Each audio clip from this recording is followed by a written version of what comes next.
এখানে ঝুড়িতে আমগুলো দেখছেন বন্ধুরা, এই আমগুলো কাঁচা আম সব, হয়তো লক্ষ্য করতে পারছেন না, ঠিক মতন দেখলে বোঝা যাবে ঝুড়িতে সাজানো আছে আমগুলো। তো এই আমগুলো গাছ থেকে সবে পাড়া পাড়া হয়েছে, কাঁচা আম।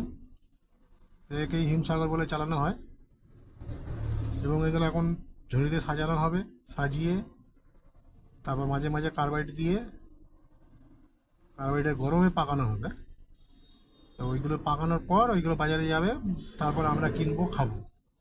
তবে একটাই জিনিস, আমাদের গাছ পাকা জিনিস যেটা খাওয়ার দরকার সেটা কিন্তু খেতে পারি না। এইভাবেই চলছে, এইভাবেই চলবে, কিছু করার নেই। তো এইভাবেই আমাদের খেতে হবে।